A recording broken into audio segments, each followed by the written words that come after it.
My name is Corey Miller, CEO of iThemes, sharing my part of the 12 days of webdesign.com with why you really need an Amazon Kindle for Christmas and how to eat a book. You know, the sad fact is most people stop reading after their formal education. After they get out of high school or college, they were force-fed books all those years and decided after they graduated they were never going to do it again. And that's just a travesty, I believe. So my challenge is to start eating more dead trees in the form of books, of course. They're a great source of fiber, by the way. But, you know, the premise is if you're learning and growing, for web designers, you're going to be worth more to your clients because your knowledge isn't going to be plateaued. It's going to be on an upward trajectory. So we have a core value here at iThemes that's learn and grow, then teach and share. We always want to be on that upward trajectory. We don't want to be plateaued. I call those people flatliners, ones that have just decided that's all they want out of life. That's all they want to do with their talents, time, and treasure. And I think that's kind of sad. So I want to challenge you today of how you can start reading more effectively and digitally. You know, Amazon unveiled their Kindle a couple years ago, and I believe it's one of the best ways to supercharge your reading, really put your reading on steroids, because it's one of the best platforms ever. And by the way, it's a platform, so I'm going to share with you some ways to supercharge your learning with it right now. The first is the Amazon Kindle is way more than just a physical device.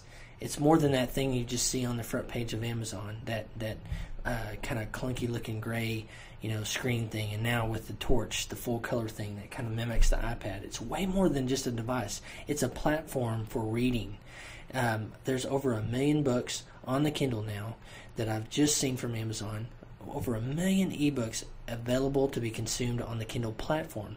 And so here's what the Kindle platform does. You can literally take your library everywhere, which is one of the great benefits. Used to, for vacations, I would take 4 or 5 books with me, lug those around in my suitcase. Now I can take all of my books in one little space, whether that be my physical Kindle that I actually have, or my iPhone, iPad, or my laptop. See, Kindle is more than, like I said, just a device. It's also a software platform. So there's a Kindle app for the iPhone, the iPad, for Mac or PC, and it syncs with those. So you can read one on your laptop, and when the furthest page you've read, it'll sync if you go to read that on your iPhone or another device. It's so cool. Now, third is sharing of accounts. Now, I actually share my Amazon account with several of our team members because as I buy books, they have access to those. Now, you got to be careful sharing your Amazon account with people, but with our team, it's a way for me to multiply the reading that the purchasing power, I guess I should say, with other people. So you can actually other people in, like, let's say in North Carolina on our team can download books that I've bought and started to read easily with the Amazon Kindle. The fourth is the Kindle platform has a feature called highlights and notes. Highlights are so cool. They literally are like you have a yellow highlighter going through a print book, except you're doing it with a computer screen and your cursor.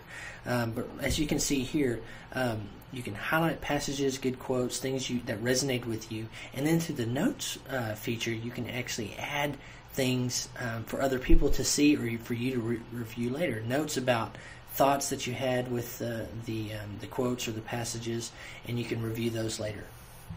Fifth is the Amazon has a social website at kindle.webdesign.com that is so awesome. But it's one of the least talked about features of the Kindle platform. But this social platform here allows you to see what other people have highlighted. You can find, if you get a book recommendation from somebody, you can search that book and then see what passages have been read out of that book easily. Like here, you can see the most highlighted passages of any of the Kindle books on Amazon ever. And you can share what you're reading and the highlights you're reading publicly through this kindle.amazon.com social platform. I love this part of Kindle. Okay, now let's get off just the Kindle, and I want to really help you to understand how to read a book. I've been reading for years. I love reading. I eat books on weekends and nights, wherever I can. The Kindle's enabled me to do that, even at a greater level. but each of us have a set of time, amount of time and energy that we have available. So we have to be efficient about that. So let me give you some tips for how to read a book. The one is you need to read with purpose. I feel like if you just kind of read, you're given a book and you're not understanding what the purpose of the book is and how it can benefit your life, then you're probably on a roller coaster. You have no idea where it goes.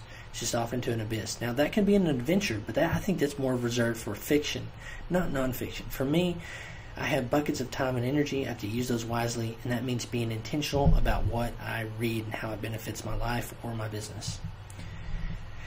The second is, I believe you should read to answer questions. You should go into a book thinking there's a question you're trying to answer within that book can feasibly do that. If you're not, you're probably kind of wasting some time, in my opinion, because I go to expand my knowledge, to answer questions about things I'm uncertain about. So read to answer a question.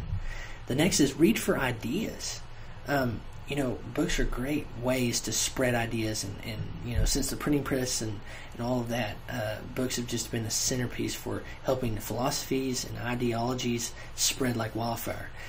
But I read for ideas. I have a pencil or a pen and a piece of paper.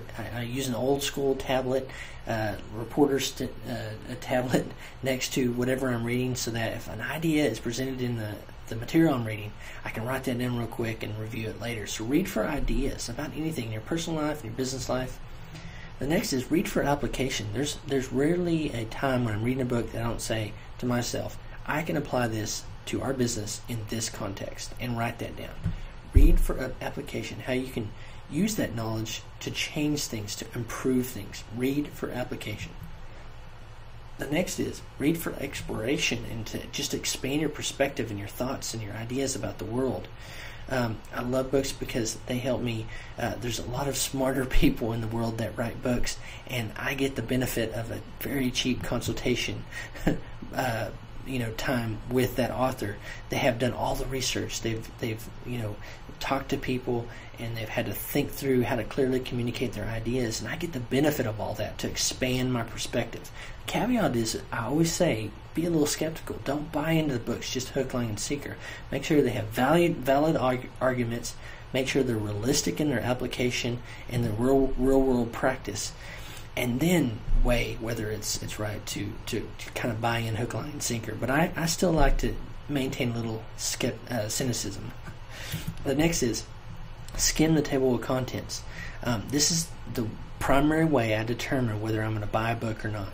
I look at the table of contents and see if the author has organized he or she's thoughts well, that the information contained in that book is clearly communicated in the table of contents, where I can understand how I can read for application, for ideas to expand my perspectives.